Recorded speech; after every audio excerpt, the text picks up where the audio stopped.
ಬೋವಿ ಬಳಗ, ಹಲವಾರು ಹೆಸರುಗಳಲ್ಲಿ ಇರ್ತಕ್ಕಂಥ ಬೋವಿ ಸಮಾಜದ ಎಲ್ಲ ಗುಂಪುಗಳಿಗೂ ನಾನು ಪ್ರಥಮವಾಗಿ ಅಭಿನಂದನೆ ಅರ್ಪಿಸ್ತಾ, ಎಲ್ಲ ಗುಂಪುಗಳನ್ನ ಒಗ್ಗೂಡಿಸ್ತಾ ಇರ್ತಕ್ಕಂಥ ನಮ್ಮ ಸ್ವಾಮೀಜಿಗಳು ಇಡೀ ದೇಶದಲ್ಲೇ ಇವತ್ತು ಬೋವಿ ಸಮಾಜವನ್ನ, ಅವ್ರಿಗಾಗ್ತಾ ಇರ್ತಕ್ಕಂಥ ನೋವುಗಳನ್ನ, ಅವರಲ್ಲಿ ಇರ್ತಕ್ಕಂಥ ಸಮಸ್ಯೆಗಳನ್ನ ಅಧ್ಯಯನ ಮಾಡ್ತಾ ಬಹಳ ಪಾದರಸದ ರೀತಿಯಲ್ಲಿ ಕೆಲಸ ಮಾಡ್ತಾರೆ. ಅವ್ರಿಗೆ ನಾನು ಗೌರವಪೂರ್ವಕವಾಗಿ ವಂದನೆಗಳನ್ನು ಅರ್ಪಿಸ್ತೇನೆ. ಇವತ್ತು ವೇದಿಕೆ ಮೇಲೆ ಇರ್ತಕ್ಕಂಥ ಎಲ್ಲ ಅತಿಥಿಗಳಿಗೂ, ನಾವು ಬಂದಿರತಕ್ಕಂಥ ತಮ್ಮೆಲ್ಲರಿಗೂ ನಾನು ಅಭಿನಂದಿಸ್ತೇನೆ. ಇವತ್ತು ಬೋವಿ ಸಮಾಜ ಎಸ್ಸಿಗಳಲ್ಲಿದ್ದಾರೆ, ಯಾಕಿದ್ದಾರೆ, ಯಾರು ಮಾಡಿದ್ರು, ಎಲ್ಲಿಂದ ಪ್ರಾರಂಭ ಆಯ್ತು ಅಂತಕ್ಕಂಥದ್ದು ಒಂದು ಇತಿಹಾಸ ತಿಳ್ಕೋಬೇಕು. ಈ ದೇಶದಲ್ಲಿ ನೋವನ್ನ ಅನುಭವಿಸಿದಂತ ಬಾಬಾ ಸಾಹೇಬ್ ಅಂಬೇಡ್ಕರ್ ಅವರು ಇಡೀ ದೇಶದಲ್ಲಿ ತಾವು ವಿಷವನ್ನ ಕುಡಿದು ಬೇರೆಯವ್ರಿಗಾಗಿ ಅಮೃತವನ್ನ ಕೊಟ್ಟರು. ಈ ಅಮೃತಗಳನ್ನ ಯಾರು ಕುಡಿಬೇಕಾಗಿತ್ತು ಅವ್ರಿಗೆ ಸಿಗ್ತಾ ಇಲ್ಲ. ಬಂಡೆ ಹೊಡೆಯೋನು ಬಂಡೆ ಹೊಡಿತಾನೆ ಕೂತಿದ್ದಾನೆ, ಮಣ್ ಕೆಲಸ ಮಾಡೋನು ಮಣ್ ಕೆಲಸನೇ ಮಾಡ್ತಾ ಇದ್ದಾನೆ, ಚಪ್ಲಿ ಹೊಲಿಯೋನು ಚಪ್ಲಿ ಹೊಲಿತಾನೆ ಇದ್ದಾನೆ, ಜೀತ ಮಾಡೋನು ಜೀತ ಮಾಡ್ತಾನೆ ಇದ್ದಾನೆ. ಒಂದೊತ್ತು ಊಟಕ್ಕೂ ಇವತ್ತು ಹಸುವಿನ ಬಾಧೆಯಲ್ಲಿ ನರಳ್ತಾ ಇದ್ದಾರೆ. ಬಾಬಾ ಸಾಹೇಬ್ ಅಂಬೇಡ್ಕರ್ ಇದನ್ನೆಲ್ಲ ಗಮನಿಸಿದ್ರು. ಸ್ವತಂತ್ರ ಪೂರ್ವದಲ್ಲಿ ಅವರು ಹೋರಾಟವನ್ನ ಮಾಡಿ, ಭಾರತ ದೇಶದಲ್ಲಿ 2 ಹೋರಾಟಗಳನ್ನ ನಡೀತದೆ. ಒಂದು ದೇಶಕ್ಕೆ ಸ್ವತಂತ್ರ ಬೇಕು ಅಂತಕ್ಕಂಥ ಹೋರಾಟ, ಇನ್ನೊಂದು ದೇಶದಲ್ಲಿ ಇರ್ತಕ್ಕಂಥ ಶೋಷಿತ ಸಮಾಜಕ್ಕೆ ನ್ಯಾಯ ಕೊಡಿಸ್ಬೇಕಂತಕ್ಕಂಥ ಹೋರಾಟ. ಶೋಷಿತ ಸಮಾಜ ಯಾರು? ಒಂದೊತ್ತು ಊಟಕ್ಕೂ, ಇವತ್ತು ಸ್ವತಂತ್ರ ಬಂದು 75 ವರ್ಷ ಆಗಿದೆ, ಇವತ್ತು ಒಂದೊತ್ತು ಊಟಕ್ಕೂ ಒದ್ದಾಡ್ತಕ್ಕಂಥ ಜನ ನಮ್ಮಲ್ಲಿದ್ದಾರೆ. ಇವತ್ತು ಅವರು ಹಾಗೇ ಇದ್ದಾರೆ. ಬಾಬಾ ಸಾಹೇಬ್ ಅಂಬೇಡ್ಕರ್ ಅವರು ಸಂವಿಧಾನವನ್ನ ಬರೆದು ಅವ್ರ ಬಗ್ಗೆ ಬಹಳಷ್ಟು ವಿಷಯಗಳನ್ನ ಹೇಳುವಂತ ಸಂದರ್ಭ ಅಲ್ಲ ಇದು, ಬೇಕಾದಷ್ಟು ಎಲ್ಲ ನೀವು ತಿಳ್ಕೊಂಡಿದ್ದೀವಿ. ಆದ್ರೆ ಬಾಬಾ ಸಾಹೇಬ್ ಅಂಬೇಡ್ಕರ್ ಅವರು ಈ ಬೋವಿ ಸಮಾಜವನ್ನ ಹೇಗೆ ಎಸ್ಸಿ ಸಮಾಜದ ಪಟ್ಟಿಗೆ ಸೇರ್ತದಂತಕ್ಕಂಥ ಇತಿಹಾಸವನ್ನು ನಾವು ಅಲ್ಲೆಲ್ಲಿ ಹೇಳಬೇಕಾಗ್ತದೆ. ಇತ್ತೀಚೆಗೆ ಬಹಳ ಜನ ಮಾತಾಡ್ತಾರೆ ಸದಾಶಿವ ಆಯೋಗದ ಬಗ್ಗೆಕ್ಕಿಂತ ಮುಖ್ಯವಾಗಿ ಇನ್ನೊಂದು ಹೋರಾಟ ಸುಪ್ರೀಂ ಕೋರ್ಟ್ ಅಲ್ಲಿ ನಡೀತಾ ಇದೆ. ಅದನ್ನು ನಾವು ನಿಮ್ಗೆ ತಿಳಿಸ್ಬೇಕು.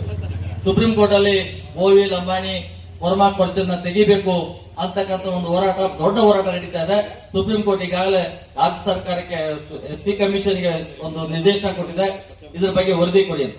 ಆ ವರದಿ ಜಾರಿ ಆದ್ರೆ ನೀವು ಎಸ್ಸಿ ಸಮುದಾಯದಲ್ಲೇ ಇರಲ್ಲ. ಅದು ಬಹಳ ದೊಡ್ಡ ಒಂದು ಹೋರಾಟ. ಸದಾಶಿವ ಆಯೋಗದಲ್ಲಿ ಜನಸಂಖ್ಯೆಗೆ ಅನುಗುಣವಾಗಿ ಮೀಸಲಾತಿ ವಿಸ್ತರಣೆ ಮಾಡಬೇಕು ಅಂತಕ್ಕಂಥ ಮಾತಿದೆ. ಸುಪ್ರೀಂ ಕೋರ್ಟ್ ಅಲ್ಲಿ ನಡೀತಾ ಇರ್ತಕ್ಕಂಥ ಕೇಸ್ ಏನಾದ್ರೂ ಜಾರಿ ಆದ್ರೆ ಬೋವಿ ಸಮಾಜ, ಲಂಬಾಣಿ, ವರ್ಮಾ ಕೊರ್ಚೆ ಯಾವ ಎಸ್ಸಿಗಳಲ್ಲಿ ಉಳಿಯಲ್ಲ. ಆದ್ರೆ ಅದಕ್ಕಿಂತ ಮುಖ್ಯವಾಗಿ ಅದು ಆಗಕ್ಕೆ ಸಾಧ್ಯನೂ ಇಲ್ಲ. ಯಾಕೆ ನಾನು ಗಂಭೀರವಾದ ವಿಷಯ ಹೇಳ್ಬೇಕು ಅಂದ್ರೆ, ಇವತ್ತು ಬಾಬಾ ಸಾಹೇಬ್ ಅಂಬೇಡ್ಕರ್ ಅವರು ದೇಶದಲ್ಲಿ ಪೂನಾ ಒಪ್ಪಂದ ಆದ್ಮೇಲೆ ಎಸ್ಸಿಗಳಿಗೆ ಒಂದು ಪಟ್ಟಿ ಮಾಡ್ತಾರೆ ರಾಜ್ಯದಲ್ಲಿ. ನಮ್ಮ ರಾಜ್ಯ ಒಂದರಲ್ಲ, ಎಲ್ಲಾ ರಾಜ್ಯಗಳಲ್ಲೂ ಅವ್ರು ಪಟ್ಟಿ ಕೇಳ್ತಾರೆ.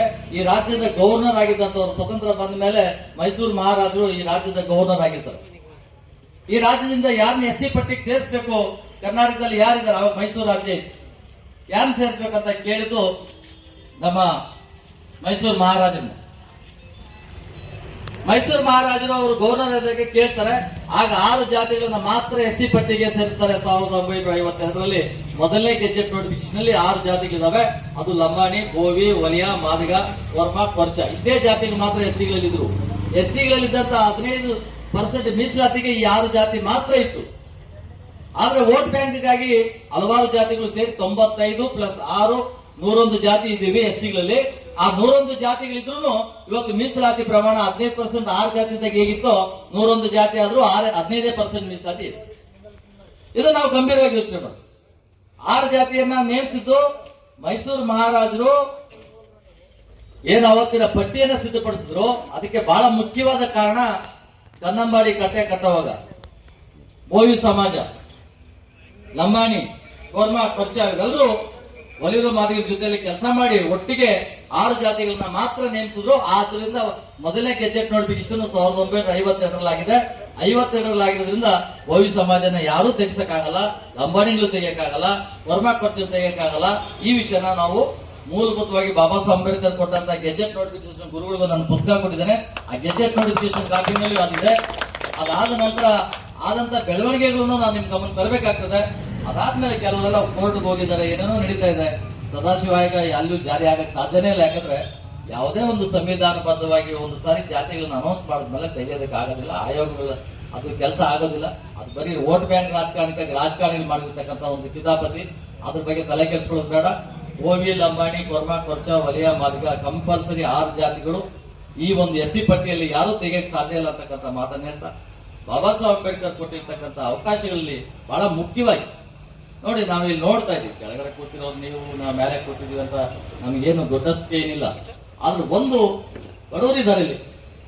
ಈ ಬಡವರು ನೋವುಗಳು, ಅವ್ರ ಮುಖದಲ್ಲಿ ಇರ್ತಕ್ಕಂಥ ಭಾವನೆಗಳು, ಅವ್ರು ಎಲ್ಲೋ ಒಂದ್ ಕಡೆ ಮುಖ ಸೋಡಾಕೊಂಡು ಒಂದೊತ್ತು ಊಟಕ್ಕೂ ಒದ್ದಾಡ್ತಕ್ಕಂಥ ಸ್ಥಿತಿಯಲ್ಲಿ ಇರ್ತಕ್ಕಂಥ ಅಮಾಯಕ ಸಮಾಜಕ್ಕೆ ನಮ್ಮಲ್ಲೇ ಮೇಲೆ ಬಂದಿರ್ತಕ್ಕಂಥವ್ರು, ನಮ್ಮಲ್ಲೇ MLA ಆಗ್ತಾರೆ, MP ಆಗ್ತಾರೆ, ಮಿನಿಸ್ಟ್ರಿಗಳಾಗ್ತಾರೆ. ಎಲ್ಲ ಸೌಲಭ್ಯಗಳು ಅವ್ರ ಮಕ್ಕಳು ಅವ್ರ ಮನೆಗೆ ಸೀಮಿತ ಮಾಡ್ಕೊಂಡ್ಬಿಟ್ಟಿದ್ದಾರೆ.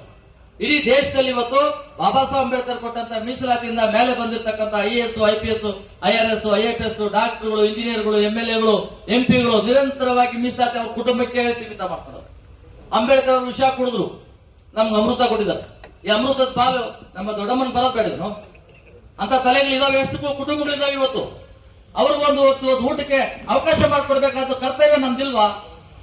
ಬಂದಿದ್ದ ಅವಕಾಶ ನಾನೊಬ್ಬರೇ ತಿನ್ಬೇಕು, ನಾನೇ MLA ಆಗ್ಬೇಕು, ನಾನೇ ಮಿನಿಸ್ಟರ್ ಆಗ್ಬೇಕು, ನಾನೇ IAS, IPS ಆಗ್ಬೇಕು, ನನ್ನ ಕುಟುಂಬ ಚೆನ್ನಾಗಿದ್ರೆ ಅವರೆಲ್ಲ ಏನಾದ್ರೂ ಹಾಕೊಳ್ಳಿ ಅಂತಕ್ಕಂಥ ಯೋಚನೆ ಮಾಡೋದು ಬಿಡಬೇಕು. ಮೀಸಲಾತಿ ಅಂತಕ್ಕಂಥದ್ದು ಎಲ್ಲೋ ಒಂದ್ ಕಡೆ ನೊಂದಂತವರಿಗೆ, ಹೊಟ್ಟೆ ಹಸುವಲ್ಲಿ ಬಾಧೆ ಬೀಳ್ತಾ ಇರ್ತಕ್ಕಂಥವರಿಗೆ, ಅವಕಾಶವನ್ನ ವಂಚಿತರಿಗೆ ಅವಕಾಶ ಮಾಡಿಕೊಡ್ಬೇಕಾದ್ದು ನಮ್ಮ ಕರ್ತವ್ಯ ಇದೆ. ಆ ಕರ್ತವ್ಯದಲ್ಲಿ ನಮ್ಮ ಒಂದು ಬೋವಿ ಬಳಗ, ಇವನು ಕರ್ನಾಟಕ ರಾಜ್ಯ ಬೋವಿ ಬಳಗ ಏನು ಪ್ರಾರಂಭ ಆಗಿದೆ. ನಾನು ಕರೆದಾಗ ನಾನು ನಮ್ಮ ಕಾರ್ಪೊರೇಟರ್ ಮಾತಾಡಿದಾಗ ನಂದೇನ್ ಕೆಲಸ ನಿಮ್ಮಲ್ಲಿ, ನನ್ನನ್ನು ಯಾಕೆ ಕರಿತಾ ಇದ್ರ ಅಂತ ಕೇಳಿದೆ. ನೀವು ಎಲ್ಲಾ ಸಮುದಾಯಗಳ ನಾಯಕರು, ನೀವು ಒಂದು ಜಾತಿಗೆ ಸೀಮಿತ ಇಲ್ಲ. ನನ್ನನ್ನು ಬಹಳ ಜನ ಕೇಳೋದು, ನೀವು ಸದಾಶಿವ ಆಯೋಗ ಬಂದಿದೆ, ಅದ್ರ ಬಗ್ಗೆ ನಿಮ್ಮ ಅಭಿಪ್ರಾಯ ಏನಂತ. ಸದಾಶಿವ ಆಯೋಗದ ಬಗ್ಗೆ ಅಭಿಪ್ರಾಯನೇ ಇಲ್ಲ, ಅದು ಜಾರಿನೂ ಆಗೋದಿಲ್ಲ. ಅದರಿಂದ ಅದ್ರ ಅಭಿಪ್ರಾಯ ಕೊಡುವಂತದ್ದು ಏನಿದೆ. ಅದಕ್ಕಿಂತ ಮುಖ್ಯವಾಗಿ ಮೀಸಲಾತಿಯನ್ನ ಯಾರ್ಯಾರು ಪಡ್ಕೊಂಡು ಅವಕಾಶವನ್ನ ಪಡೆದ ಮೇಲೆ ಬಂದಿದ್ದಾರೆ, ಮೇಲೆ ಬಂದಿರ್ತಕ್ಕಂಥವ್ರು ತಮ್ಮ ಕುಟುಂಬಗಳಿಗೆ ಅವರು ಸೀಮಿತ ಆಗಿದೆ. ಬಡತನದಲ್ಲಿ ಇರ್ತಕ್ಕಂಥವ್ರಿಗೆ ಸರ್ಕಾರಿ ಸೌಲಭ್ಯಗಳು ಸಿಕ್ಕಿದೆ. ಸ್ವತಂತ್ರ ಬಂದು 75 ವರ್ಷ ಆಗಿದೆ. ಇದುವರೆಗೂ ಮೀಸಲಾತಿಯ ಸೌಲಭ್ಯಗಳನ್ನ ಪಡೆದೇ ಇರ್ತಕ್ಕಂಥ ಕುಟುಂಬಗಳನ್ನ ಗುರುತಿಸಿ ಅವರಿಗೆ ಮೀಸಲಾತಿಯನ್ನ ಬಿಟ್ಕೊಡ್ಬೇಕಾದಂಥದ್ದು, ಸರ್ಕಾರದ ಸೌಲಭ್ಯಗಳನ್ನ ಕೊಡ್ಬೇಕಾದಂಥದ್ದು ಕೆಲಸ ನಾವು ಮಾಡ್ಬೇಕು. ಆ ಕೆಲಸ ಮಾಡದೆ ಹೋದ್ರೆ ಈ ಸಮಾಜದಲ್ಲಿ ಒಂದು ಜಾತಿಗೆ ನಾವು ಸೀಮಿತ ಆಗಕ್ಕಾಗಲ್ಲ. ಮಾನವೀಯತೆಯಿಂದ ಕೂಡಿರ್ತಕ್ಕಂಥ ನಾವು ಎಲ್ಲಾ ಸಮುದಾಯಗಳನ್ನ ಪ್ರೀತಿಯಿಂದ ಒಪ್ಕೋಬೇಕಾಗ್ತದೆ, ಎಲ್ಲಾ ಸಮುದಾಯಗಳನ್ನ ಗೌರವಿಸಬೇಕಾಗ್ತದೆ. ಎಲ್ಲಾ ಸಮುದಾಯಗಳಲ್ಲಿ ಇರ್ತಕ್ಕಂಥ ಬಡತನದಲ್ಲಿ ಇರ್ತಕ್ಕಂಥ ಬಡವರನ್ನ ಅತ್ಯಂತ ಗೌರವಪೂರ್ವಕವಾಗಿ ಸರ್ಕಾರದ ಯೋಜನೆಗಳನ್ನ ಅವ್ರ ಮನೆ ಬಾಗಿಲು ತಲುಪಿಸುವಂತ ಕೆಲಸ ಮಾಡಬೇಕು. ಕರ್ನಾಟಕ ಬೋವಿ ಬಳಗ ಇವತ್ತು ಯಾಕೆ ಬೋವಿ ಬಳಗ, ನಮ್ಮ ಲೋಕಿ ನನ್ನ ತಮ್ಮ, ನನ್ನ ಜಾತಿಯಲ್ವೇ ತಮ್ಮ ಅಲ್ಲದೆ ಇರ್ಬೋದು. ನನಗೆ ನಾಲ್ಕು ಹೇಳ್ತಾ ಇದ್ರು ನಮ್ಮ ಹಿತಾಚಿ ಮಂಜುನಾಥ ಡಾಕ್ಟರ್ ಚಿನ್ಸಾಮಣ್ಣ ಅಂತ ಇದ್ದಾರೆ. ಡಾಕ್ಟರ್ ಚಿನ್ಸಾಮಣ್ಣ ನಾನು ಒಡ ಹುಟ್ಟದ ಅಣ್ಣ ತಮ್ಮಂದಿರದಾಗೆ ನಾವು ಒಂದು ಜಾತಿಯಲ್ಲಿ ಹುಟ್ಟದೇ ಇರ್ಬೋದು. ಅವ್ರಿಗೆ ಕೇಳ್ತಾರೆ, ನಿನ್ ತಮ್ಮ ಅಂತೀಯಾ ಅಥವಾ ನೀನ್ ಬೋವಿ ಅಥವಾ ಒಲಿಯ, ಅದ್ ಹೆಂಗಿ ನಿನ್ ತಮ್ಮ ಅಂತಾನೆ ಅಂತ ಬಹಳ ಜನ ಪ್ರಶ್ನೆ ಮಾಡ್ತಾರೆ. ನನ್ನ ತಮ್ಮ ಅಂದ್ರೆ ದೇವ್ರು ಕೊಟ್ಟಿದ್ರು ತಮ್ಮ, ನಾ ಇಬ್ಬರು ಮನಸ್ಸುಗಳು ಒಂದೇ ಇದೆ ಅಂತಕ್ಕಂಥ ಮಾತನ್ನ ಅವರು ಎಷ್ಟೋ ಕಡೆ ಹೇಳ್ತಾ ಇರ್ತಾರೆ. ಇದು ಜಾತಿಗೆ ಸೀಮಿತವಾಗಿ ನಾವು ನಾಯಕತ್ವ ಬೆಳೆಸಬಾರ್ದು. ಜೊತೆಗೆ ನಾಯಕತ್ವ ಯಾಕೆ ಬೆಳೆಸಬೇಕು ಒಂದು ಜಾತಿಗೆ ಅಂದಾಗ, ಜಾತಿ ಸಮುದಾಯಗಳು ಒಡೆದು ಹಂಚೋಗ್ಬಿಟ್ಟಿದ್ದಾರೆ. ಅವ್ರನ್ನ ಒಂದ್ ಕಡೆ ಸೇರಿಸ್ಬೇಕಾಗ್ತದೆ. ಏನ್ ಇವತ್ತು ನದಿಗಳನ್ನ ಒಂದ್ ಕಡೆ ಎಲ್ಲೋ ಒಂದ್ ಕಡೆ ಸಣ್ಣದಾಗಿ ಹುಟ್ಟತಕ್ಕಂಥ ನದಿ, ಕಾವೇರಿ ನದಿ ಎಲ್ಲೋ ಒಂದ್ ಕಡೆ ಸಣ್ಣ ಇಷ್ಟೇ ಹುಟ್ಟುತ್ತೆ. ಅದು ಹರಿತಾ ಅರಬ್ಬಿ ಸಮುದ್ರ ಸೇರ್ತದೆ. ಇವತ್ತು ದೊಡ್ಡ ಸಮುದ್ರ ಆಗ್ಬೇಕಾದ್ರೆ ಒಂದು ನದಿಯಾಗಿ ಹುಟ್ಟಿದ್ರೆ ಆಗೋದಿಲ್ಲ, ನದಿಗೆ ಉಪನದಿಗಳು ಸೇರ್ಕೊತವೆ. ಉಪನದಿಗಳ ಜೊತೆ ದೊಡ್ಡ ನದಿಯಾಗಿ ಪ್ರವಾಹ ರೂಪದಲ್ಲಿ ಅದು ಅರಬ್ಬಿ ಸಮುದ್ರ ಸೇರ್ತದೆ. ಹಾಗೆ ಇಲ್ಲೊಂದು ಕರ್ನಾಟಕ ಬೋವಿ ಬಳಗ ಒಂದು ಹುಟ್ಟಿದೆ ಅಂದ ತಕ್ಷಣ ಇದನ್ನ ಯಾರು ವಿರೋಧ ಮಾಡಬಾರ್ದು. ಇದೆಲ್ಲ ನಮ್ಮ ಅಣ್ತಮ್ಮಂದ್ರೆ ಇವತ್ತು ಇಷ್ಟು ಜನ ಇದೀವಿ ನಾವು ಬೋವಿ ಸಮಾಜದವರು ಅಂತ ಅನ್ಕೊಂಡು, ಅಷ್ಟು ಜನ ಒಂದೇ ಮನೇಲಿ ವಾಸ ಮಾಡ್ತಾರೆ. ಅವ್ರವ್ರ ಮನೇಲಿ ಅವ್ರು ವಾಸ ಮಾಡ್ತಾರೆ. ಅವ್ರವ್ರ ವಾಸ ಮಾಡುವಾಗ ಏನ್ ಮಾಡ್ಬೇಕು ನಾವು, ಅವ್ರಿಗೆ ಬೇಕಾದಂತ ಸೌಲಭ್ಯ ಕೊಡ್ಬೇಕು, ಅವ್ರ ಕಾಲಿಗೆ ಕೆಲಸ ಮಾಡಬೇಕು. ಅವರಿಂದ ಏನ್ ಶಕ್ತಿ ಇದೆ, ಅವ್ರು ಏನ್ ಕೆಲಸ ಮಾಡ್ತಾರ, 4 ಜನ ಸಂಘಟನೆ ಮಾಡ್ತಾರ, 400 ಜನ ಸಂಘಟನೆ ಮಾಡ್ತಾರ, 4 ಲಕ್ಷ ಜನ ಸಂಘಟನೆ ಮಾಡ್ತಾರ, ಮಾಡ್ಲಿ. ಅವ್ರಿಗೂ ನಾವು ಎನ್ಕರೇಜ್ ಮಾಡೋಣ, ಸಪೋರ್ಟ್ ಕೊಡೋಣ. ಅವರಿಂದ ನಾವು ಇನ್ನಷ್ಟು ವಿಷಯ ತಿಳ್ಕೊಳ್ಳೋಣ. ಇವಾಗ ಸರ್ಕಾರದ ಯೋಜನೆಗಳಿದಾವೆ, ಸಾಕಷ್ಟು ಯೋಜನೆಗಳಿದಾವೆ. ಆಗ್ಲೇ ನನಗೆ ಬೋವಿ ಸಂಘದ ಪೋಷಕರು, ಮಹಾಪೋಷಕರಾಗಿರ್ತಕ್ಕಂಥವ್ರು ಹೇಳ್ತಾ ಇದ್ರು, ನಾವು ಅಸಂಘಟಿತ ಕಾರ್ಮಿಕರು ಕಲ್ಲು ಹೊಡ್ಕೊಂಡು ನಾವು ಜೀವನ ಮಾಡ್ತಾ ಇದ್ವಿ. ಎಷ್ಟು ಜನ ಇವತ್ತು ಕಲ್ಲು ಹೊಡ್ಕೊಂಡು ಜೀವನ ಮಾಡ್ತಾ ಇರುವಂತವ್ರು ಇವತ್ತು ಹಳ್ಳಿಗಳಲ್ಲಿ ಯಾವ ಸ್ಥಿತಿಯಲ್ಲಿ ಇದ್ದಾರೆ. ಅವ್ರಿಗೆ ದುರಾಭ್ಯಾಸಗಳನ್ನ ದಾಸರಾಗ್ತಾರೆ. ಎಲ್ಲಾ ರೀತಿಯಲ್ಲಿ ಅವ್ರ ಮಕ್ಕಳಿಗೆ ವಿದ್ಯಾಭ್ಯಾಸ ಸರಿಯಾಗಿ ಕೊಡ್ತಾ ಇಲ್ಲ. ಇನ್ನೂ ಎಲ್ಲೋ ಒಂದ್ ಕಡೆ ಸ್ವಲ್ಪ ಮೇಲೆ ಬಂದಿರ್ತಕ್ಕಂಥವ್ರು ಮೇಲೆ ಬಂದಿದ್ದೀವಿ, ಬಹಳ ಜನ ಕೆಳಗಡೆ ಇನ್ನೂ ಇದ್ದಾರೆ. ಅವ್ರ ಕಡೆ ನಾವು ಗಮನ ಹರಿಸೋ ಕೆಲಸ ಮಾಡ್ಬೇಕು. ಈ ಸಮಾಜದ ಬದಲಾವಣೆಗಾಗಿ ನಾವೇನೆಲ್ಲ ಕೊರತೆಗಳನ್ನು ಇದಾವೆ ಅದನ್ನ ಸರಿ ಮಾಡುವಂತ ಕೆಲಸ ಮಾಡ್ಬೇಕು. ಗುರುಗಳು ಚಿಕ್ಕ ವಯಸ್ಸಿನಲ್ಲಿ ಗುರುಗಳಾಗಿದ್ದಾರೆ, ಪಟ್ಟಾಭಿಷೇಕ ತಗೊಂಡಿದ್ದಾರೆ. ನನಗೆ ಚಿತ್ರದುರ್ಗದಲ್ಲಿ ಒಂದು ಕಾರ್ಯಕ್ರಮದಲ್ಲಿ, ಅವರ ಜನ್ಮ ದಿನಾಚರಣೆ ಕಾರ್ಯಕ್ರಮದಲ್ಲಿ ನನ್ನನ್ನ ಸನ್ಮಾನ ಮಾಡಿ ಬೋವಿ ಬಂಧು ಅಂತ ಅಲ್ಲಿ ಬಹಳ ಜನ ಕೇಳಿದ್ರು, ಬೋವಿ ಸಮಾಜದವ್ರು ಯಾರು ಬೇರೆ ಜಾತಿಗಳನ್ನ ಕರೆಯೋದಿಲ್ಲ, ನಿಮ್ಮನ್ನ ಯಾಕೆ ಕರೆದ್ರು ಅಂತ. ನಾನು ಎಲ್ಲರ ಜೊತೆಲಿ ಇದೇ ಅರವಿಂದ ಲಿಂಬಾವಳಿ ಮೇಲೆ ಒಂದು ದೊಡ್ಡ ಆರೋಪಗಳು ಬಂದವು. ಬೋಯಿ ಸಮಾಜದವ್ರು ಯಾರೋ ಅವ್ರನ್ನ ಆರೋಪಗಳಿಂದ ಮುಕ್ತರು ಮಾಡಕ್ ಆಗ್ಲಿಲ್ಲ. ಆ ಟೈಮಲ್ಲಿ ನಾನು ಅದನ್ನ ಪ್ರವೇಶ ಮಾಡಿ ಅದನ್ನ ಮುಕ್ತಗೊಳಿಸಿದೆ. ಆ ವಿಷಯ ಹೇಳೋದು ಬೇಡ ಇಲ್ಲ. ಅವ್ರ ಮೇಲೆ ಬಂದಂತ ಆರೋಪಗಳು ಇಡೀ ಅವರ ರಾಜಕೀಯ ಜೀವನನೇ ಅಲ್ಲಾಡಿಸುವಂತ ಕೆಲಸ ಮಾಡ್ತಾ ಇದ್ರು. ಒಬ್ರು ಮುಖಂಡರು ಒಬ್ರು ಇದ್ರು ನಮ್ಮಲ್ಲೇ. ಆ ಮನುಷ್ಯ ಇಲ್ಲಿದ್ದೆಲ್ಲ ಆರೋಪ ಮಾಡಿ ಪತ್ರಿಕಾಗೋಷ್ಠಿ ಕರೆಯೋದು, 2 ಕೋಟಿ ತಗೊಂಡ್ಬಿಟ್ಟಿದ್ದಾರೆ, ಹಾಗೆ ಮಾಡಿದ್ದಾರೆ, ಹೀಗೆ ಮಾಡಿದ್ದಾರೆ ಅಂತ ಆರೋಪಗಳು ಪ್ರತಿನಿತ್ಯ ಸ್ಥಿತಿ ಆಗ್ತಾ ಇದೆ. ಅದಕ್ಕೊಬ್ಬ IPS ಅಧಿಕಾರಿ ಒಬ್ರು ನಮ್ಮವರೇ ಅಧಿಕಾರಿಗೆ ಕೊಟ್ಟಿದ್ದಾರೆ ಅಂತ ಒಂದು ಆರೋಪ. ನಾನು ಕೇಳಿದೆ ಅವ್ರಿಗೆ, ನಮ್ಮ ಮಾಕ್ಲಿ ರವಿ ಅವರು ಇದ್ದಾರೆ, ಕೇಳಿದೆ ಅವ್ರು ಸ್ವಲ್ಪ ಫೋನ್ ಮಾಡಿದೆ, ಏನ್ ಮಾಡ್ತಾ ಇದ್ದೀರಾ ನೀವೆಲ್ಲಾನು? ಅರವಿಂದ್ ಲಿಂಬಾವಳಿ ಮೇಲೆ ಇಂಥ ಆರೋಪ ಬಂದಿದೆ, ಇಂಥ ಆರೋಪ ಬಂದ್ರು ನೀವು ಸೈಲೆಂಟ್ ಆಗಿದ್ದೀರಲ್ಲ ಯಾಕೆ ಅಂತ. ಅವ್ನು ಕೇಳಲ್ಲಪ್ಪ, ಅವ್ನು ತಲೆ ಕೆಟ್ಟವನು, ಅವ್ರು DCP SP ಆಗಿದ್ರು, ಆದ್ರೆ ಅವ್ರ ತಲೆ ಕೆಟ್ಟವ್ ನಾನು ಕೇಳಲ್ಲ ಅಂತ ಸಮಾಜ ಅವ್ನು ಬಿಟ್ಬಿಟ್ರು. ಬಿಡಕ್ಕಾಗುತ್ತಾ ನಾವು? ನಾನ್ ಫೋನ್ ಮಾಡಿದೆ ಆ ವ್ಯಕ್ತಿಗೆ, 2 ಕೋಟಿ ಕೊಟ್ಟಿದ್ದೀನಿ ಅಂತ ಹೇಳಂತ ವ್ಯಕ್ತಿಗೆ ನಾನೇ ಫೋನ್ ಮಾಡಿದೆ. ಫೋನ್ ಮಾಡಿ ಕೇಳಿದೆ, ಏನಣ್ಣ ನೀನು 2 ಕೋಟಿ ಕೊಟ್ಟಿದೀಯ ಅಂತ ಪತ್ರಿಕೆಗಳಲ್ಲಿ ಬರ್ತಾ ಇದ್ದಾರೆ, ಯಾರೋ ಒಬ್ಬ ಅನಾಮಧೇಯ ವ್ಯಕ್ತಿ ಒಬ್ಬನು ಸ್ಟೇಟ್ಮೆಂಟ್ ಕೊಡ್ತಾವನೆ ನಿಮ್ ಪರವಾಗಿ, ನೀವು ಸೈಲೆಂಟ್ ಆಗಿದ್ದೀರಿ, 2 ಕೋಟಿ ಕೊಟ್ಟರು ನಿಜಾನಾ? ನಿಜ ಇರಬಹುದು, ಇಲ್ದೇ ಇರ್ಬೋದು, ಅದು ಬಾತ್ ಬೇರೆ. ನೀನ್ 2 ಕೋಟಿ ಕೊಟ್ಟಿದೀಯ ಅಂತ ಏನಾದ್ರು ಇನ್ಕಮ್ ಟ್ಯಾಕ್ಸ್ ನವರು ಈ ನಿನ್ ಮನೆ ಮೇಲೆ ರೈಡ್ ಮಾಡಿ, ಈ 2 ಕೋಟಿ ಎಲ್ಲಿತ್ತು, ಹೇಗ್ ಕೊಟ್ಟೆ ಅಂತ ಯಾರಾದ್ರೂ ಒಬ್ಬ ಸಾಮಾನ್ಯ ವ್ಯಕ್ತಿ ಒಂದು ಮೂಕರ್ಜಿ ಬರೀತಾನೆ, ಒಂದು ಅರ್ಜಿ ಬರೀತಾನೆ. ಈ ವ್ಯಕ್ತಿ ಒಬ್ಬ ಸರ್ಕಾರಿ ನೌಕರನಾಗಿದ್ದ, 2 ಕೋಟಿ ರೂಪಾಯಿ ದುಡ್ಡು ಇದ್ರೆ ಎಲ್ಲಿಂದ ಬಂತು, ನಿಂಗೆ ಹೇಗೆ ಕೊಟ್ಟೆ ಅಂತ ಕೇಳ್ತಾನೆ.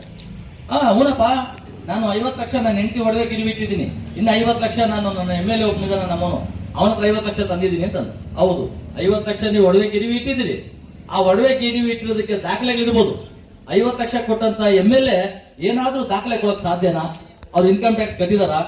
ಇನ್ಕಮ್ ಟ್ಯಾಕ್ಸ್ ಕಟ್ಟಿಲ್ಲ ಅಂದ್ರೆ MLAಗೂ ನೀವು ಆರೋಪ ಮಾಡ್ತೀರಿ, ಆರೋಪಿತರು ಮಾಡ್ತೀರಿ, ನೀವು ದೊಡ್ಡ ಇಕ್ಕಟ್ಟಲ್ಲಿ ಸಿಕ್ಕಾಕಂತೀರಿ. ರಿಟೈರ್ಡ್ ಆಗಿ ನೆಮ್ಮದಿಯಾಗಿರೋ ಟೈಮಲ್ಲಿ ಇವೆಲ್ಲ ಮಾಡೋದು ಸರಿಯಲ್ಲ ಅಂತ ಹೇಳಿ ನಾನೇನ್ ಮಾಡ್ಬೇಕಪ್ಪ? ಏನು ಮಾಡ್ಬೇಕಾಗಿಲ್ಲ, ಬನ್ನಿ ಅಂತ ಕತೆ. 8:45 ನಾನು ಫೋನ್ ಮಾಡಿದ್ದು, 10:15 ನನ್ನ ಆಫೀಸ್ ಬಂದ್ರು. ಮಾಕ್ಲಿ ರವಿ ಅವ್ರಿಗೆ ಫೋನ್ ಮಾಡಿದೆ, ಏನ್ ರವಿಯಣ್ಣ ಏನ್ ಮಾಡ್ತಾ ಇದ್ರಿ ನೀವು? ನಿಮ್ಮ ಸಮಾಜದ ಒಬ್ಬ ಮುಖಂಡರು, ಒಬ್ಬ ರಾಜ್ಯದ ಸಚಿವರಾಗಿದ್ದಂತವ್ರು, ಬಹಳ ಘನತೆ ಗೌರವ ಇಟ್ಕೊಂಡಿರ್ತಕ್ಕಂಥವ್ರು, ಅರವಿಂದ್ ಲಿಂಬಾವಳಿ ಮೇಲೆ ಆರೋಪ ಬಂದಿದೆ, ನೀವೇನ್ ಮಾಡ್ತಾ ಇದ್ರಿ ಅಂತ ಕೇಳಿದ ತಕ್ಷಣ ನಾನೇನ್ ಮಾಡ್ಲಪ್ಪ, ಅವ್ನು ಕೇಳಲ್ಲ. ಆಯ್ತಣ್ಣ, ಮನೇಲಿ ಸೊಪ್ಸಾರು ಮುದ್ದೆ ಮಾಡಿಸು, ಮನೆಗೆ ಬರ್ತಾ ಇದ್ದೀನಿ, ಅದನ್ನ ಕರ್ಕೊಂಡು ಹೋಗ್ಬೇಕು. ಮನೆಗೆ ಹೋಗಿ ಅಲ್ಲಿ ಊಟ ಮಾಡಾದ್ಮೇಲೆ ಅರವಿಂದ್ ಲಿಂಬಾವಳಿಗೆ ಫೋನ್ ಮಾಡಿ, ಅಲ್ಲಿವರೆಗೂ ನಾನು ಫೋನ್ ಮಾಡಿದ್ವಿ, ಲಿಂಬಾವಳಿಗೆ ಫೋನ್ ಮಾಡಿದೆ, ಏನಾದ್ರೂ ಮಾಡಿದ್ರೆ ಸರ್ ಮಾಡಪ್ಪ ಅಂದ್ರು. ನೆಕ್ಸ್ಟ್ ಡೇ ನಮ್ಮ ಬೋವಿ ಸಂಘದ ರಾಜ್ಯ ಸಮಿತಿಯ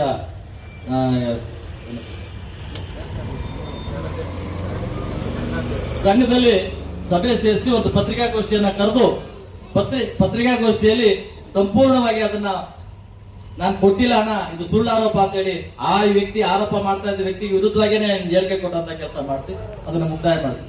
ಇದು ಒಂದೊಂದು ಸುಮ್ಮನೆ ಒಂದು ಉದಾಹರಣೆಗಾಗಿ ಹೇಳಿದೆ. ಯಾವುದೇ ವ್ಯಕ್ತಿಗಳನ್ನ ಟೀಕಿಸೋ ದೃಷ್ಟಿಯಿಂದ, ಅವ್ರನ್ನ ಅವಮಾನ ಮಾಡೋ ದೃಷ್ಟಿಲ್ಲ. ಅವರನ್ನ ನಾನು ಇಲ್ಲಿ ನಾ ಮಾತಾಡ್ತಕ್ಕಂಥ ಒಂದು ಕುಟುಂಬ, ಇದು ಕುಟುಂಬದಲ್ಲಿ ಈ ವಿಚಾರಗಳನ್ನು ತಿಳಿಸಬೇಕಾಗ್ತದೆ. ನಾನು ಯಾವುದೇ ಸಮಸ್ಯೆ ಬಂದಾಗೂ, ಯಾವುದೇ ಸಮುದಾಯದ ಸಮಸ್ಯೆಗಳು ಬಂದಾಗೂ ಅದು ನಮ್ಮ ಸಂಬಂಧ ಇಲ್ಲ ಅಂತ ಕೈ ಕೊಟ್ಕೊಂಡು ಕೂತ್ಕೊಳ್ಳೋದಿಲ್ಲ. ಆ ಸಮಸ್ಯೆಗಳನ್ನ ಬಗೆಹರಿಸುವಂತ ಪ್ರಯತ್ನ ನಾವು ಮಾಡ್ಬೇಕಾಗ್ತದೆ. ಈ ದಿಕ್ಕಿನಲ್ಲಿ ಗುರುಗಳು ಈ ಒಂದು ರಾಷ್ಟ್ರ ಮಟ್ಟದಲ್ಲಿ, ಇವತ್ತು ರಾಜ್ಯ ಮಟ್ಟದಲ್ಲಿ ಇವತ್ತು ಬೆಳೆದಿದ್ದಾರೆ, ರಾಷ್ಟ್ರ ಮಟ್ಟದಲ್ಲಿ ಪ್ರಯತ್ನ ಮಾಡ್ತಾ ಇದ್ದಾರೆ. ಅವತ್ತೊಂದು ಸಂಘಟನೆ ಇದೆ, ಆ ಸಂಘಟನೆ ಮುಖಾಂತರ ಬೆಳೀಲಿ ಅಂತ ಒಂದು ವಿಚಾರ ಹೇಳಿ ಗುರುಗಳಿಗೆ ಇನ್ನಷ್ಟು ನಾವು ಶಕ್ತಿ ತುಂಬಬೇಕಾದ್ರೆ ನಾವು ವೇದಿಕೆ ಮೇಲೆ ಕೂತಿರೋ ನಾವೆಲ್ಲರೂ ಮತ್ತೆ ನೀವೆಲ್ಲರೂ ಈ ಸಮುದಾಯನ ಬೆಳೆಸುವಂತ ಕೆಲಸ ಮಾಡಬೇಕು. ಈ ಸಮುದಾಯ ಅಮಾಯಕ ಜನ, ಅವರಿಗೆ ಸರಿಯಾದ ವಿದ್ಯೆ ಇಲ್ಲ, ಬಹಳ ಜನಕ್ಕೆ ಬಹಳ ಕಡೆ ವಿದ್ಯೆ ಇಲ್ಲದಿರುತ್ತ ಅವರಿಗೆ ವಿದ್ಯೆಯನ್ನ ಕೊಡಿಸೋದು, ಸರ್ಕಾರಿ ಯೋಜನೆಗಳನ್ನ ಕೊಡಿಸುವಂತ ಕೆಲಸ, ಮತ್ತೆ ಸರ್ಕಾರದ ಸೌಲಭ್ಯಗಳು ಕೊಡಿಸುವಂತ ಕೆಲಸ. ಮೀಸಲಾತಿಗೆ ಒಂದು ಅಡಚಣೆ ಆಗಿರ್ತಕ್ಕಂಥದ್ದು ಒಂದಿದೆ. ಆರ್ಥಿಕವಾಗಿ ಯಾರು ಮೇಲೆ ಬಂದಿದ್ದಾರೋ ಅವರು ಮೀಸಲಾತಿಯನ್ನು ಬಿಟ್ಟರೆ ಕೆಳಗಡೆ ಹೋಗ್ತದೆ. ನಾವಿಲ್ಲಿ ಕೂತಿರೋರೇ ಮೀಸಲಾತಿ ತಿಂತಾ ಇದ್ರೆ ಕೆಳಗಡೆ ಸಿಗೋ ಕಷ್ಟ ಆಗ್ತದೆ. ಹಾಗಾಗಿ ಆರ್ಥಿಕ ಮೀಸಲಾತಿಯನ್ನ ಕೆನೆ ಪದರವನ್ನ ಅಳವಡಿಸೋದ್ರ ಮುಖಾಂತರವಾಗಿ ಯಾರು ಆರ್ಥಿಕವಾಗಿ ಇನ್ಕಮ್ ಟ್ಯಾಕ್ಸ್ ಕಟ್ತಾ ಇದೀವಿ ನಾವೆಲ್ಲ, ಇನ್ಕಮ್ ಟ್ಯಾಕ್ಸ್ ಕಟ್ಟಂತವ್ರು ಮೀಸಲಾತಿಯನ್ನ ತಮ್ಮ ಮಕ್ಕಳಿಗೆ ಕೊಡಿಸದೆ ಬೇರೆ ಮಕ್ಕಳಿಗೂ ಸಿಗ್ಲಿ, ಸರ್ಕಾರಿ ಶಾಲೆಗೆ ಹೋದ ಮಕ್ಕಳಿಗೂ ಸಿಗ್ಲಿ ಅಂತಕ್ಕಂಥ ವಿಚಾರನ ಮುಂದೆ ಇಟ್ಕೊಂಡು ಕೆಲಸ ಮಾಡಬೇಕು. ಇವತ್ತೇನು ಲೋಕೇಶ್ ಮತ್ತು ಅವರ ತಂಡ ಕರ್ನಾಟಕ ರಕ್ಷಣಾ ಸಮಿತಿಯಲ್ಲಿ ಮೊದಲು ಜೋಡಿಸ್ಕೊಂಡ್ರು. ಅದಾದ್ಮೇಲೆ ಹಣ ಈಗ ಮಾಡ್ಬೇಕು ಮಾಡಪ್ಪ ಅಂತ ಮಾಡಿ ಚಿಂತೆ ಮಾಡಬೇಡ. ಸಂಘ 100 ಅಲ್ಲ 1000 ಆಗಿ 1000 ಸಂಘಟನೆಗಳು ಒಂದು ಒಳ್ಳೆ ಉದ್ದೇಶ ಇಟ್ಕೊಂಡು ಮಾಡ್ಬೇಕು. ಯಾವುದೇ ಕಾರಣಕ್ಕೆ ಇನ್ನೊಬ್ಬರ ರಕ್ತ ಇರೋ ಕೆಲಸ ಆಗಲಿ, ಇನ್ನೊಬ್ರು ಗೋಲ್ಮಾಲ್ ಮಾಡುವಂತ ಕೆಲಸ ಆಗಲಿ, ಇನ್ನೊಬ್ರು ತೊಂದರೆ ಕೊಡುವಂತ ಸಂಘಟನೆ ಆಗಬಾರ್ದು ಅಂತ ಸಂದರ್ಭ ಹೇಳಿ ನಾನು ಸಂಘಟನೆಗೆ ಮೊದಲಿಂದನೂ ಪ್ರಾರಂಭದಿಂದಲೂ ನಾವು ಪ್ರೋತ್ಸಾಹ ಕೊಟ್ಟು ಬಂದೆ. ಇವತ್ತು ಕಾರ್ಯಕ್ರಮದಲ್ಲಿ ಇವತ್ತು ಜ್ಯೋತಿಯನ್ನ ಬೆಳೆಸೋದ್ರ ಮುಖಾಂತರವಾಗಿ ಈ ಒಂದು ಸಂಘದ ಉದ್ಘಾಟನೆ ಗುರುಗಳು ನಾವೆಲ್ಲ ಸೇರಿ ಮಾಡಿದೀವಿ. ವೇದಿಕೆ ಮೇಲೆ ಇರುವಂತವರೆಲ್ಲರೂ ಸೇರಿ ಮಾಡಿದೀವಿ. ನಿಮ್ಮೆಲ್ಲರಿಗೂ ನಾನು ಮತ್ತೊಮ್ಮೆ ಅಭಿನಂದಿಸಿ, ಸಮಯ ಹೆಚ್ಚಾಗಿದ್ದರಿಂದ ಬಾಬಾ ಸಾಹೇಬ್ ಅಂಬೇಡ್ಕರ್ ಮೀಸಲಾತಿ ಕೊಟ್ಟಾಗ ಮೊದಲನೇ ಗೆಜೆಟ್ ನೋಟಿಫಿಕೇಶನ್ ಅಲ್ಲಿ ಬೋವಿ, ಲಂಬಾಣಿ, ಕೋರ್ಮಾ, ಕೊರ್ಚ, ವಲಯ, ಮಾದಿಗ 6 ಜಾತಿಗಳನ್ನ ಗೆಜೆಟ್ ನೋಟಿಫಿಕೇಶನ್ ಕಾಪಿ ನನ್ನ ಪುಸ್ತಕವನ್ನು ಬರೆದಿದ್ದೇನೆ. ಬಲಿತ ದಲಿತರ ತುಳಿತ ನನ್ನ ಜನ ಅನಾಥ ಅಂತಕ್ಕಂಥ ಒಂದು ಪುಸ್ತಕದಲ್ಲಿ ಅದೊಂದು ಜೀವ ಕಾಪಿಯನ್ನು ನಾನು ಹಾಕಿದ್ದೇನೆ. ಇದು ಯಾರು ಇತ್ತೀಚೆಗೆ ಹೇಳ್ತಾರೆ ದೇವರಾಜ ತಂದು ಕೊಟ್ಬಿಟ್ರು, ಗೋವಿಗಳು ಇರ್ಲಿಲ್ಲ ಮೊದಲು ಎಸ್ಟಿಗಳಲ್ಲಿ, ಇತ್ತೀಚೆಗೆ ಬಂತು. ಇಲ್ಲ, ಪ್ರಾರಂಭದ ಮೊದಲನೇ ದಿನ ಏನು ಎಸ್ಟಿಗಳಂತ ಕೇಂದ್ರ ಸರ್ಕಾರ ಅನೌನ್ಸ್ ಮಾಡ್ತು, ನಮ್ಮ ರಾಜ್ಯದಿಂದ 6 ಜಾತಿ ಪಟ್ಟಿಯಲ್ಲಿ ಓಬಿ, ಲಂಬಾಣಿ, ಕೊರ್ಮಾ, ಕೊರ್ಚ, ವಲಿಯ, ಮಾದಿಗ ಈ 6 ಜಾತಿಗಳಿದ್ದು ಅದಾದ್ಮೇಲೆ ಸೇರ್ಪಡಿದಾವೆ. ಸೇರ್ಪಡೆ ಬಗ್ಗೆ ನಾನು ವಿರೋಧ ಮಾಡಲ್ಲ. ಅದ್ರ ಸಂಖ್ಯೆ ಎಷ್ಟು ಸೇರ್ಪಡೆ ಆಯ್ತೋ ಅಷ್ಟು ಸಂಖ್ಯೆಯಲ್ಲಿ ಮೀಸಲಾತಿ ವಿಸ್ತರಣೆ ಆಗಿಲ್ಲ. ಮೀಸಲಾತಿ ಮಾತ್ರ 6 ಜಾತಿ ಇದ್ದಾಗೂ 15%, 101 ಜಾತಿ ಆದ್ರೂ 15% ಇದೆ. ಇದು ನೋವಾಗ್ತದೆ. ಇದ್ರ ಬಗ್ಗೆ ಅರಿವು ಮೂಡಿಸಬೇಕಾದ್ದು ನಮ್ಮ ಕರ್ತವ್ಯ ಅಂತ ಸಂದರ್ಭ ಹೇಳಿ ನನ್ನ ಮಾತನ್ನು ಮುಗಿಸ್ತೇನೆ. ಜೈ ಭೀಮ್, ಜೈ ಭೀಮ್.